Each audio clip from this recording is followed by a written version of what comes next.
Alright, good evening folks, it's Enforcer Matt and welcome back to another short war video, and today we're covering the news coming from Ukraine and also Israel, and we're going to start with our Ukraine news first. So going ahead and jumping right into our first news article of the day. This one is from Visegrad24, and it says Finland will close all of its border crossings with Russia in the south, and this is being done in response to Russia pushing illegal migrants toward the Finnish border. And I must admit, I have some skepticism about whether or not it's over illegal migration. I have a feeling there might be something going on in the background that we're not aware of in the public's eye that may be going on leading Finland to close their borders. There could be some concerns about Russians maybe having an incursion on the Finnish border, but it's really too early to tell, and we really don't know exactly why this is being done, but we'll have to wait and see in the coming days. And with that being said, we're moving on to our next news article, which goes to Flash News Ukraine. And it says Estonia has installed anti-tank barriers on the eastern border with Russia, reports Delphi News. And as you can see here in this photo, here are the anti-tank barriers sitting right on the border of Estonia and also Russia. And this is a pretty big change because Estonia already has pretty good border security and defense, but now they're feeling the need to bring out anti-tank barriers to try to shore up their defense even more, which indicates, just like that Finland situation, that maybe there's something going on in the background that maybe we're not aware of, like maybe an unseen intelligence report indicating that Russia might be planning on doing something to either one of these countries here in the Baltics.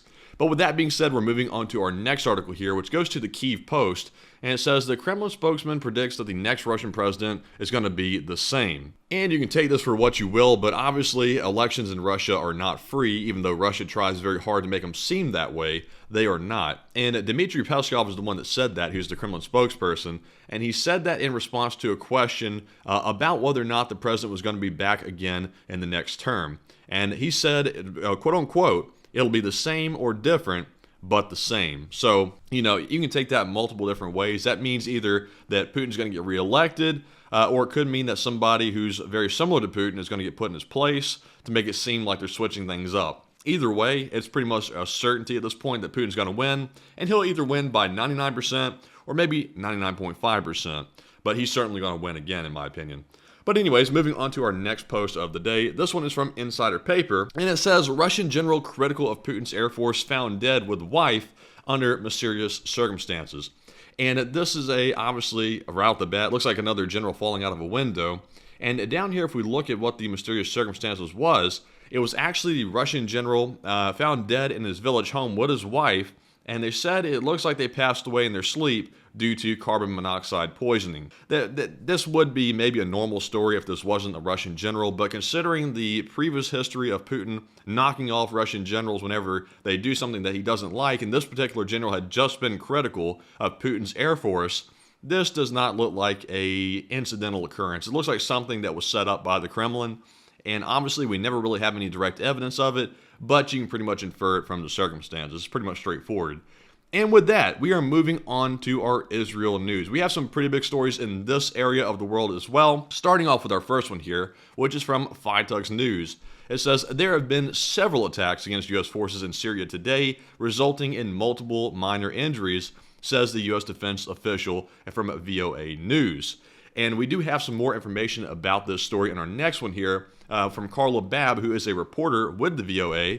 It says, another defense official tells me there was also an attack against U.S. forces at al-Assad in Iraq, but the official did not have casualty or damage details. So as you know, if you've been following the Israel situation, we've had a lot of attacks on U.S. bases in the Middle East, coming from proxies of Iran and also other countries as well. But in reality, it's actually Iran acting through these people. That's really what it is, and we're trying to pretend like it's not, and that's really what's happening. And also we see here in the post from Carla Babb, it says we're now at more than 60 attacks on U.S. forces in Iraq and Syria in one single month, which is absolutely unprecedented. That is a massive amount of attacks, and it's not to be understated that that is a big deal. And even though we're not necessarily responding to it like it is a big deal, it is nonetheless a big one.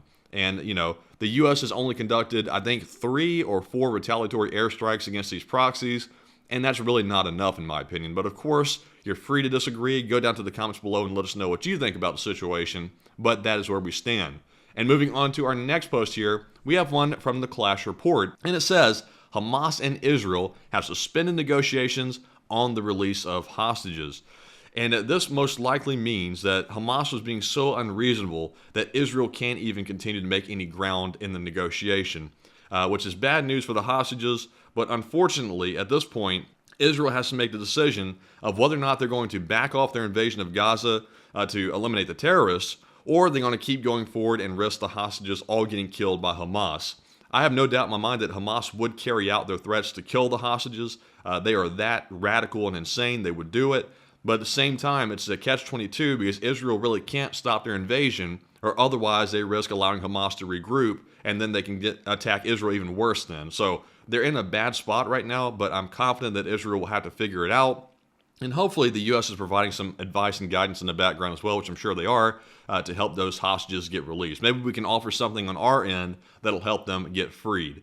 But on that note, moving on to our next article here, we have one from the Clash Report, and it's about the Turkish president, Erdogan. And once again, Erdogan is flip-flopping like Turkey loves to do. Erdogan is famous for that. And he said today to the Germany's Scholz in Berlin that, quote-unquote, we have no debt to Israel. Those with debts cannot speak freely, and we did not go through the Holocaust. So now we have Turkey's president trying to tell us that Germany is simply supporting Israel because it feels guilty about what happened during the Holocaust and the Nazi regime. Obviously, that is a misstatement. Germany is not helping because of that reason. Germany is helping because Israel is basically the West's liaison in the Middle East. That's the way we carry out and exact our foreign policy there in the Middle East to make sure that our interests are protected. And that's the reason why Germany is helping out Israel. But Turkey would have you believe that Germany is simply guilty about what happened in the past, and that's the only reason they're helping, which is completely false and just completely misstated by Erdogan for his own political purposes. Not shocking, but, it is what it is. And moving on to our next post here, we have another one from Clash Report, and we're actually going to switch gears just a little bit. We're going to cover our Chinese news as well, specifically about Xi Jinping coming to the U.S. He came to San Francisco a few days back, and he was greeted by this crowd of people right here, which I'll show you as I enlarge the video and mute the audio as well. As you can see, a bunch of what we believe to be Chinese Americans showed up on the streets of San Francisco carrying large, very large Chinese flags. We see here that there's a lot of red and the communist colors going on here. Not a good sight to see, I must admit. These people are presumably Americans, and I have no idea why they're waving Chinese flags when the Chinese president arrives here, because China does not represent any values that America represents.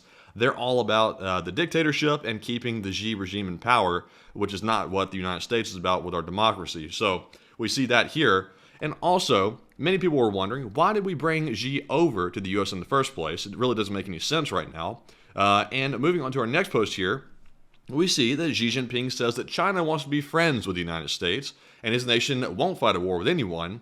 One of his clearest remarks yet, proclaiming a desire for peaceful ties with the world's two largest economies.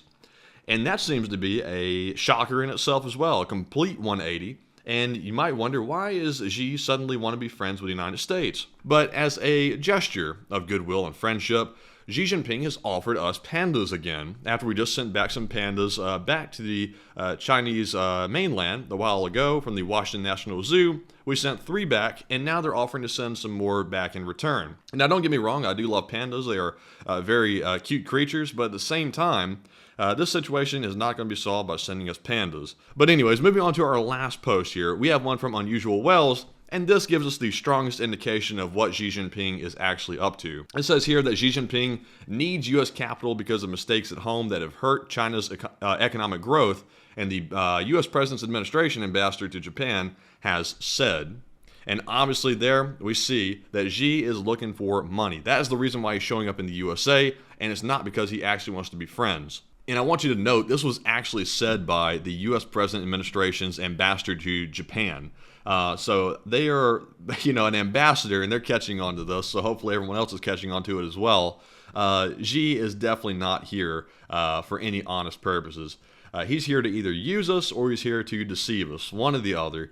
And, at this point, if someone can fall victim to China's deceit after everything they've done, there might be no hope for them left. But with that being said, that was our last piece of news to cover for the day. I hope you found this video informative. It's been quite a while since we've done a short war summary. In fact, the Enforcer did one, I believe, about a week ago, and it's been about, I think, almost a month since I've done one. So it's good to get back into the swing of things and get back to the short war summaries. Hopefully, we'll have more time in the future to cover them. We do have final exams coming up, which is quite a burden on us, but I did have some time today to make one, and I wanted to go ahead and get that done. So please hit a like on the video and subscribe as well. It does help the channel out tremendously.